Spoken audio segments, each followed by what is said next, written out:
and it's this big plateau, and it's wide open, and I went off to just on the edge of it. And as soon as I went over the edge, I found what appears to be a wolf or a coyote den. And I was simply just checking it out. It was the springs. Yeah. I find it interesting. I was looking all around it, and I heard something about 20 yards behind me. And I turned around, and there's this chocolate-covered black bear on its hind feet. It's probably 225 pounds, not a giant bear. That's plenty of bear. Any bear's plenty of bear. Yeah.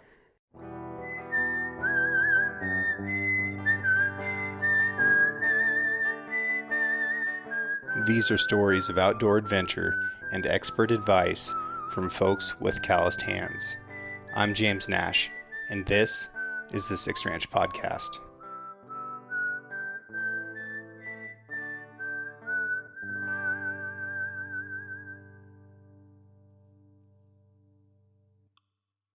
The Six Ranch Podcast is brought to you by Sig Sauer. SIG is a leading provider and manufacturer of firearms, electro-optics, ammunition, air guns, and suppressors. For over 250 years, Sig Sauer Inc. has evolved and thrived by blending American ingenuity, German engineering, and Swiss precision. Today, Sig Sauer is synonymous with industry-leading quality and innovation, which has made it the brand of choice amongst the U.S. military, the global defense community, law enforcement, competitive shooters, hunters, and responsible citizens. Sig Sauer is also a premier provider of elite firearms instruction and tactical training at the Sig Sauer Academy located in New Hampshire. For more information about Sig Sauer and its complete line of products, visit sigsauer.com. Well, what's your name? Capen. Capen? Capen, I knew your dad a long time ago, like 12 years ago, maybe. And we were at a scout and armor school in Kentucky. And your dad, I knew, is a really good guy. And your mom was really nice. She was really kind. And she put up with your dad's nonsense. Your dad was really funny, and he was great at impressions, and he was really brave. Those are all the things that I remember about him. Does that sound like your dad? Yeah. Yeah. Well, Capen, I understand you have a deer story to tell. You want to tell me your deer hunting story? Yeah. Okay, let her rip.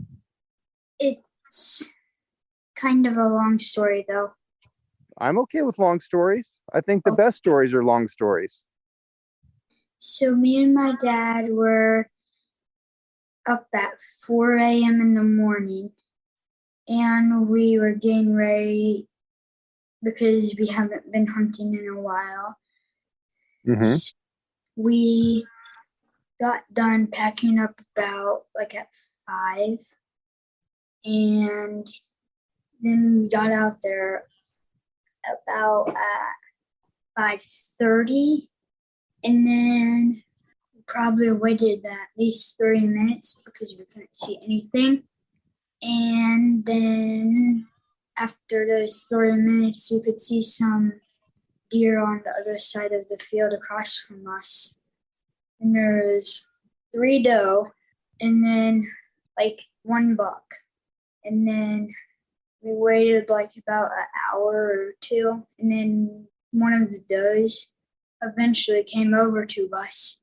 And then we were just hearing stuff like wrestling and stuff, and then all of a sudden there was just this doe in the field getting ready to go into the shooting area. So then it came a little closer, and then I shot, and it didn't really do anything. I missed, and then I reloaded it, and it just standed there while we reloaded it. And then I shot again, and I hit it, and then it started running as fast as it could. And then what happened? And then we got out of the stand to go get it. And I was telling my dad before that it was stomping like a buck. And it was by itself. But I told him it could be a doe because it was with the other does. And then we got over there and we dragged it back to the other side of the field. and I was getting my picture, and I was feeling its head, and I felt like little bumps on its head, and I told my dad it was a buck, and he said it's a Okay. doe. I'm like, it's a buck. It's not a doe because I can feel bumps on its head. Yeah. So it was probably just a real young one that was starting to grow antlers. Mhm. Did you eat it? Mhm. Did it taste good? Uh-huh. They taste so good, don't they? And that meat's good for you. It'll make you strong. My friend said the heart is good too. I like eating heart. Yeah. Especially if you don't overcook it. About medium rare. You know, that's kind of where I like to eat heart. So how old are you, Capen? 9, You're 9. And were you 9 Mhm. when you got the deer last year? 8. You're 8. That's a pretty big accomplishment, buddy. I'm proud of you. Now, your dad told me that you like to listen to the podcast from time to time. Mhm. And you like the bear stories? Yeah. Well, we've got a really good bear story coming up right after this. Okay. So this week's podcast is going to be your deer hunting story and then the story of a bear that attacked one of the local hunting guides here. And because your dad is such a good guy and because you're such a good fan, and because you're a good sport for coming out here and telling me the story, you see this thing right here? Uh-huh. That's a bear claw from a bear that I shot. And when I Was get it the done, one that you shot with the pistol? it's a different one. It's a different one. But when I get done with work here, I'm gonna drive to town and I'm gonna send you this bear claw in the mail so that you can have it. Okay? Okay, thank you. You're welcome. Thank you for coming on the show. It's good to talk to you. You're welcome. I hope you keep hunting. I really liked the episode where you shot the bear with the pistol. Yeah, that was pretty exciting. I was real nervous. You're gonna like this next bear story a lot too. I promise. Thanks for letting me be on the show. Well, Kevin, you've got a hell of a story to tell. But I got to start a little bit farther back because the first I heard about you, you were this kid from the lower valley that was obsessed with hunting, and it was something that you were really good at, but you were also struggling with school a little bit. And you had to figure out like how to use hunting to be able to help yourself with school. Am I getting that close to right? Yeah. So how did that work? So my parents, I have knee injuries, so sports wasn't really an option. Mm-hmm. So motivation for good grades is I could miss some school to hunt as long as I had good grades. Yeah. What were the classes that you were good at or subjects that you were good at versus the stuff that you had a hard time with? So I'm pretty good at math and science. English I struggle with really hard. Yeah. What about it?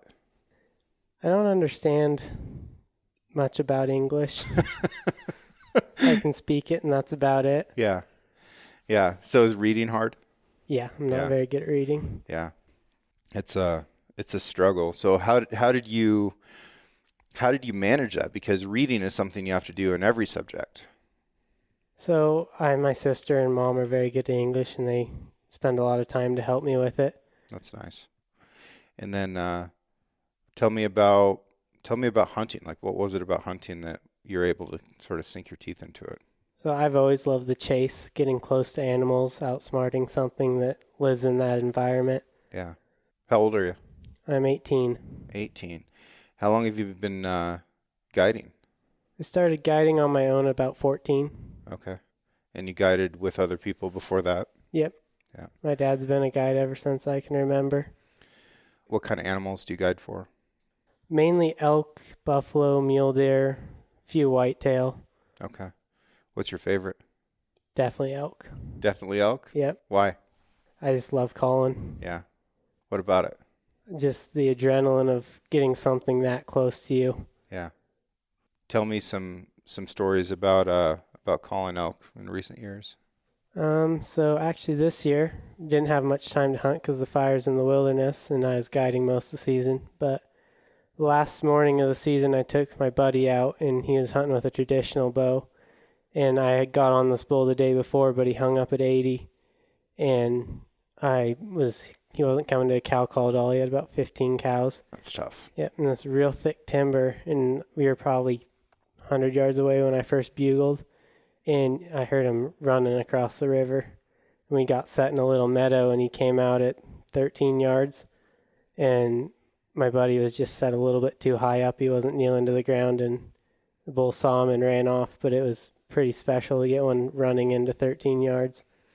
The kneeling thing is oftentimes a problem, and I don't know what it is, but guys will often just automatically take a knee before they need to, and it's not the position that they practice shooting from the most. It's really limiting when an elk comes in and how you can shoot. Yeah, I don't know. I'm very pro just standing up. I usually am too. This situation, we were in a meadow and got caught out in the open. Oh, And you got to if you get would low have to the kneeled, ground. Yeah. I called a bull in for my best friend this year, and we had this bull talking pretty good in a little thicket, and then there was a meadow that I was going to be on the far side of, and he was going to go to the bull's side of the meadow, so that when the bull came out, ideally his hang-up point was going to be right at the edge of the meadow, and then, whether it was left or right of my buddy, when he hung up, we're going to have a good broadside shot right there. But he ended up coming out to basically the side of the meadow. So now my buddy had to turn like almost 180 degrees to shoot him, because he ended up coming between us and coming out across the middle of this meadow. And I didn't know what was going on. I'm just focused on keeping the bull there as long as possible, stopping him as often as possible, and figuring out, where shooting lanes are, because if your shooter's away from you, oftentimes you don't know quite what they're seeing, or like there's a limb in the way, who knows what. So I was just trying to keep the bull there. And, my poor friend was like trying to figure out how to, spin a 180 on his knees while this bull was right there at like 30 yards. It was great though. I mean, there's just nothing better. It's so much fun. It is. Last week, the elk were really talking great. I felt like better than rifle seasons in the past. I didn't have much luck calling, but we were hunting high enough. There was snow on the ground. Yeah. So, who's your client? So there's 3 of them. Okay. One of them was Jerry Boykin and Stu Weber. Okay. And the third guy was a guy I've never met before. He was a really nice guy, though, and he ended up killing a pretty nice 5-point. Who's Jerry Boykin? He is a retired general of the Army. Mm-hmm. He was involved in Black Hawk Down and Desert Storm. Mm-hmm. He's a really cool guy. Delta Force guy? Yep. Yeah. And Stu he's a Green Beret in Vietnam. Wow. It's cool those guys are still out there getting after it. Yeah. I've gotten to know Kyle Lamb a little bit at some shooting events, and he was involved in the Black Hawk Down thing and some other really significant military events throughout time. We focus a lot as a society on like military events that they make movies about, because otherwise, how do you really learn about them?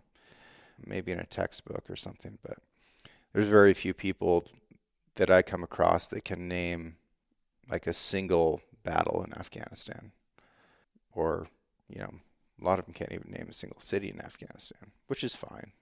But, if they make a movie about it, then everybody knows. You'll run into a lot of people that know about Black Hawk Down, but if you ask them what country it happened in, or what city it happened in, or what year, it's like, I don't know. But, yeah, they made a movie. But some legendary dudes. So how did the elk hunt go? We saw a lot of elk. Saw some pretty good bulls. It was pretty tough. The conditions weren't great. Yeah. A little bit of fog and lots of miles to cover. Yeah. It can be a real challenge for older folks or from people that come from lower elevation or aren't used to steep country, just to get around. Yeah, very hard. Yeah. Makes it pretty challenging elk, a lot of times you have to almost run to catch up to them. Yeah. And when that's not an option, it makes it a lot harder to get in range. Yeah. Yeah, especially as a younger guide, you'll get better at that because, you'll just develop more patience as you go, which sounds crazy right now to you, I know, because I was once in your shoes. But you will develop more patience, and then you'll also get more experience hunting where maneuver isn't an option, because a lot of our clients just can't get around very well. So as you just develop a little bit more experience with that, you'll figure out ways to, get ahead of the elk or be where they're going or manage the wind a little bit differently. So, well, I want to hear it. I want to hear it in every detail. If it takes you 45 minutes to tell me, take 45 minutes, but break it down for me. Well, so probably 45 minutes prior to the bear encounter, I saw one of the biggest bulls I've ever seen on that property, giant 6-point at about 150 yards, and he went up onto this knob. And I was out by myself, and my dad was with the hunters. Because with people that have limited mobility, a lot of times I'll go find elk and then go back and try to get them closer. So I went and got one of the hunters, and we tried to get him. It took us about 30 minutes to get there probably, and the bull was gone. But I knew what canyon he went into. There's a little bit of snow. I was thinking, all right, well, I can just get over this edge and I can glass and see if I can pick him up again. The hunter was pretty tired and cold, so I had my dad come pick him up, and I went off by myself. And it's this big plateau, and it's wide open, and I went off to just on the edge of it. And as soon as I went over the edge, I found what appears to be a wolf or a coyote den. And I was simply just checking it out. It was the springs. Yeah. I find it interesting. I was looking all around it, and I heard something about 20 yards behind me. And I turned around, and there's this chocolate-covered black bear on its hind feet. It's probably 225 pounds, not a giant bear. That's plenty of bear. Any bear's plenty of bear. Yeah. And at that point, I decided it was time to load my pistol. Okay. Just for precautions. I've been around a lot of bears and never had any real scary experiences, but... What kind of pistol were you carrying? It was a Smith & Wesson M&P 2.0 in 40. 40 Smith & Wesson. Yeah. Okay. So you had a magazine inserted, but no round in the chamber? Nope. So I racked a shell in, and then at that point the bear was down on the ground, and he slapped the ground with his paws. And usually that's a defensive posture, and I wasn't too concerned at that point, so I just hollered at him a few times telling him to get. And at that point he did a little false charge, probably came to about 15 yards. Okay. And I shot one time, and I hit right below him on purpose. I was trying to stop him. Yep. And at that point, I haven't really seen many black bear attacks, but from what I've seen grizzly bears attack, they kind of pick their front feet up when they're running. Mm-hmm. He started doing that, and I shot at that point 5 times when he was running at me, and I hit him at least 3 of those times. Okay. And the last shot when he was running at me was 2-3 feet away. And then with his front paw, he put it on my rib cage and tackled me to the ground.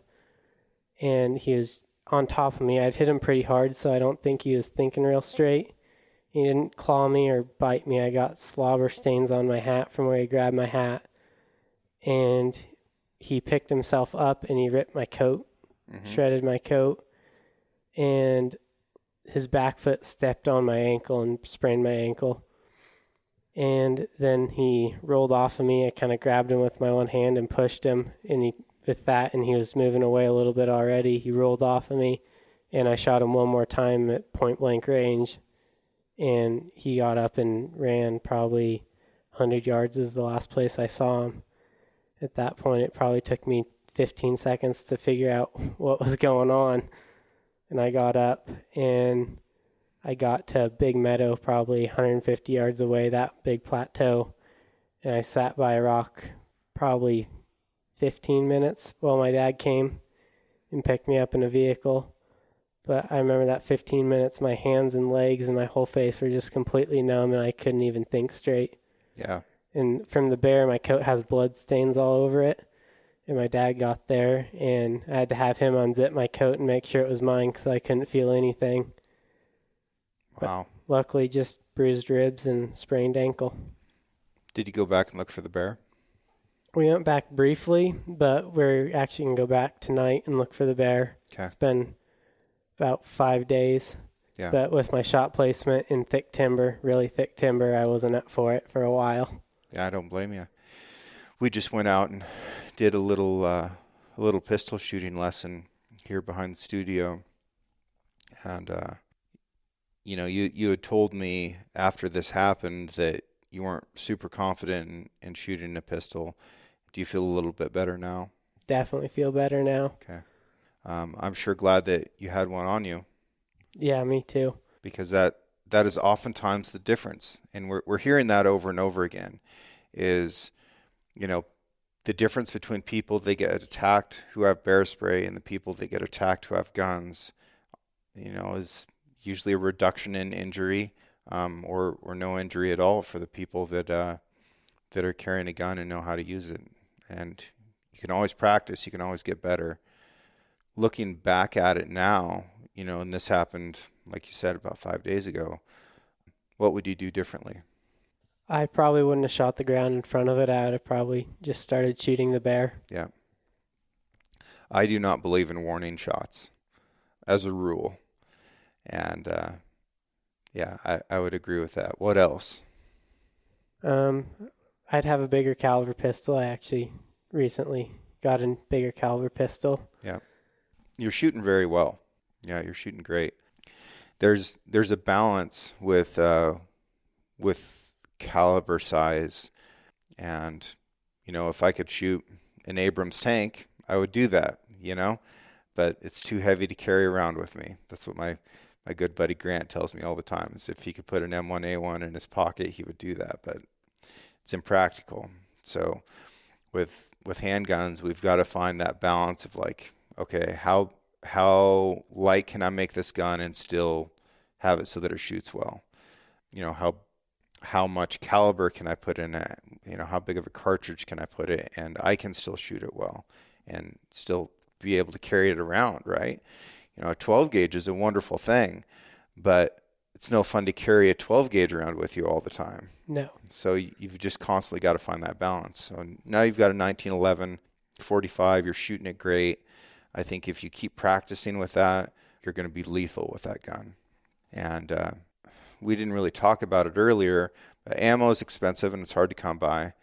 You can practice for free by dry firing and make that grip and stance that we went over just part of who you are as a person, so that as soon as you touch that gun, your body and your mind and your eye all know exactly what to do, so that the next time this happens, the next time a bear squares off with you at 20 yards, it's going to be getting 200, 400, 600, 800 grains of whoop ass coming straight into its face. No slapping the ground and coming up and tearing your jacket. I know it's not what you're used to wearing, but the folks at Cryptek sent you a new jacket this morning. It'll get here in the mail in the next couple of days. I'll bring that down to you. We're going to get your gear replaced for you at a minimum. Yeah, I'm glad you're okay. That's awesome. Thank you. Yeah, I'm glad you're okay. And they are too. It's a hard enough thing being a young guide. It's there's not a huge amount of money in it. It's a lot of work. It's a lot of hours. Like you said, you've got some knee problems already, and you've decided to pick one of the heaviest animals in the country to specialize in. But yeah, you got some good times ahead of you. Yeah. Yeah. What other kinds of hunting do you like to do? My favorite's probably waterfowl hunting. Yeah. Have you gotten after it much this year? Not this year at all. I haven't had much time with. Usually the fall's pretty busy. Me and my dad go to Arkansas every January for a week. Okay. What are you doing Friday? Nothing, I don't think. Want to go duck hunting? Sure. Let's go duck hunting on Friday. I scouted some birds this morning, and they're looking like they're ready. So I brought my poor lab with me elk hunting last week, and of course she didn't get to come on any of the hunts. And every day that I'd leave, she'd see me with a pistol or whatever, and yeah, she was just losing her mind.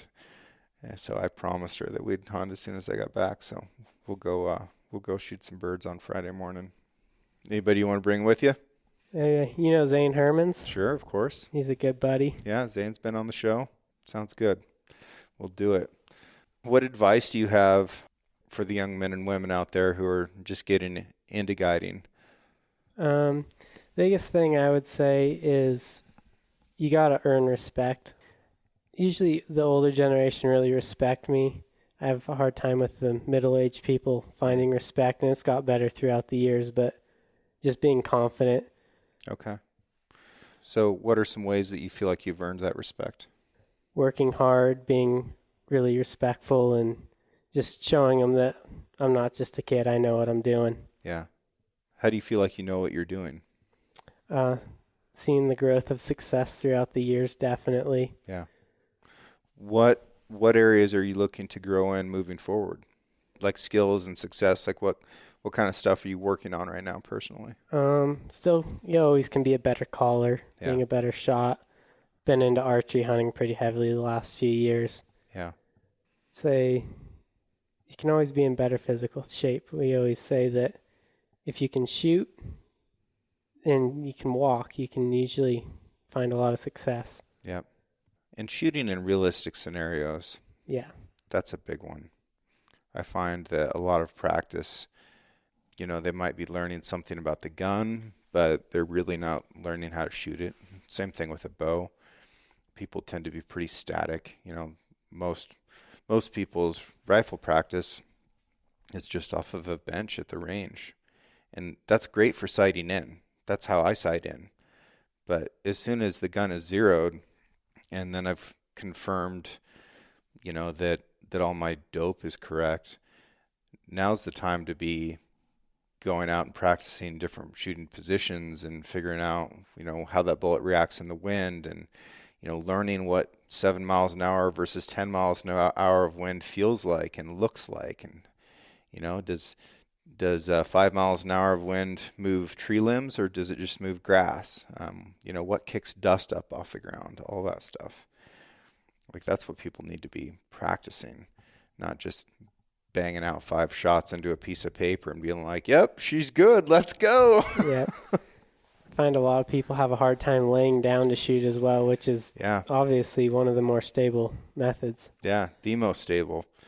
No, one of my hunters last week missed a shot laying down and shooting over a stump that was cut low to the ground. It was like if you cut a tree down with the thought that someday somebody will shoot off this stump at an elk, that's how I would have cut that stump. It was the perfect height. It was like 9 inches off the ground. It was like, this is dreamy.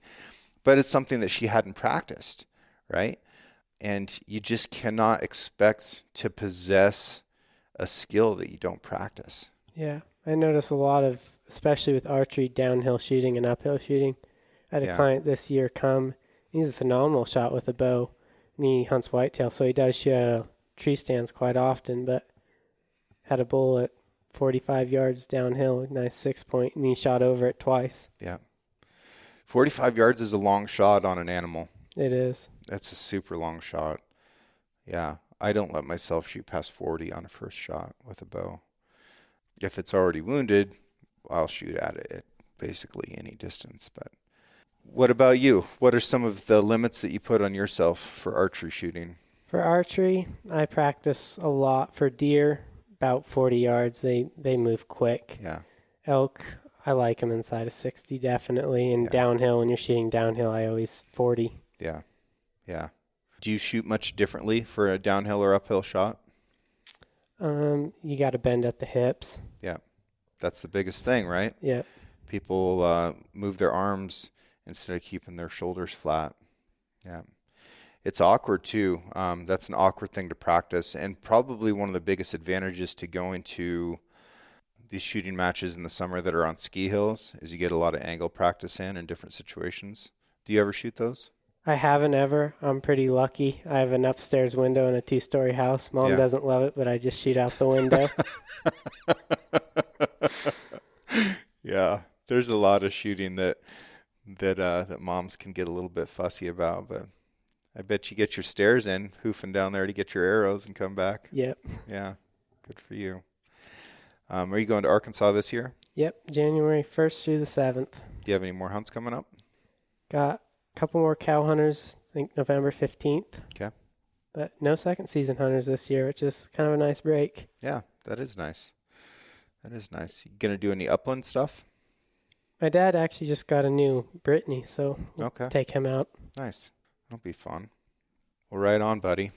Well, this is a short show, but I think we got to the point of it, which is that I'm glad that you're safe. I'm glad you're carrying a gun, and I hope you find that bear tonight. Yeah, probably take 12 gauges down tonight. Yeah.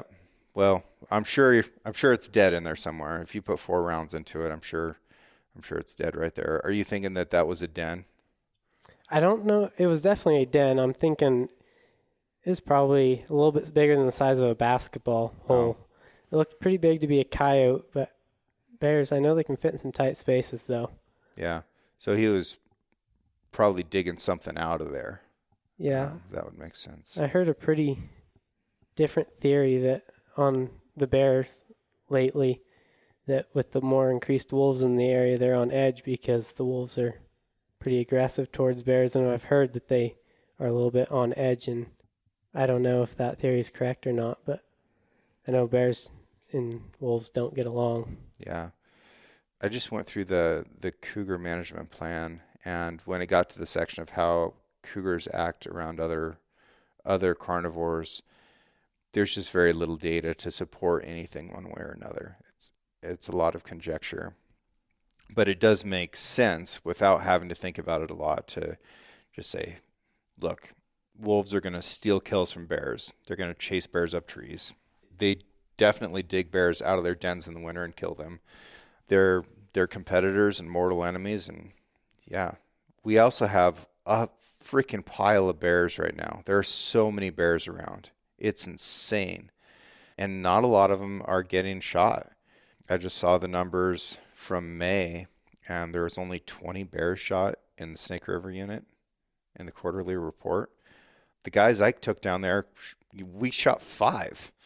It's like, you're telling me we got 25% of the bears that were harvested in the whole unit? It's nuts. But I don't know. We've talked about it with cougars, but non-resident bear tag in Oregon is also $16.50. Starting August 1st, you can hunt until December. You can hunt the whole state. And if you shoot one fall bear, you can bust out another $16.50, and you can go get another one. So if folks want a good hunt, come out here and help us out with our bears. Well, send me a picture when you find that son of a gun. I want to see the bear that learned the hard way not to mess with Kevin Plew. Not a fan of bears anymore. All right, buddy. Well, thank you for your time, and keep practicing with that pistol. I will. What I remember is getting up in the dark, shuffling on out to the pickup and climbing in, heading out, headlights going out over the fields and the roads and getting back into the mountains and the timber, and knowing that there was a destination out there that I was going to be sharing with my dad. And at some point, either during the drive or once we got out to some ridge that we were going to be watching when the sun came up, you'd hear that little squeak of the lid coming off of the thermos. And then you unscrew that top part a little bit, pour that coffee or hot chocolate into a cup, and you can just see the little tiny vapors of steam coming off of it, curling up into the morning, and holding on to that thing like it was a prayer, and blowing some of the heat off of it and taking that first hot drink in the morning, and then the same thing that evening, because if there was anything left, it was still going to be hot. Like, those are core memories. Those are part of growing up and part of being an adult, and then sharing that. Now, I'm getting to share that with my nephew and giving him those experiences. And it's an accessory to the experience. But part of what I remember about hunting and working with my family as a little kid was that there was this green beat to hell, still going strong Stanley thermos. And now there's a complete line of Stanley products out there. And if you go to stanley1913.com, you can look into those and see if there's something out there that you need or that you want or that you would like to give to somebody else. And if you use the discount code 6RANCH, the number 6 and the word ranch, and you can get 25% off of just about anything in their store. I encourage you to do it. They're great supporters of this show. They're great supporters of this audience. I love you guys. Thank you so much for listening. Thank you for all of your support and your attention. We're not stopping. We're going strong. And I'm glad to pass along this discount to you guys. And I hope that you find something that can help develop that core memory for you and the people that you love.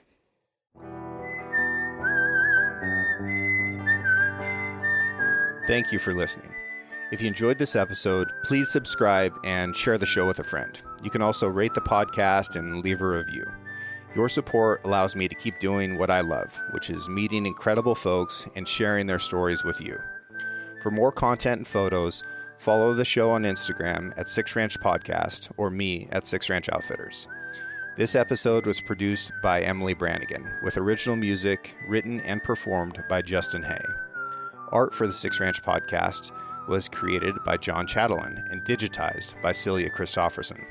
Tune in every Monday for a brand new episode of the 6Ranch Podcast. I'll catch you next week.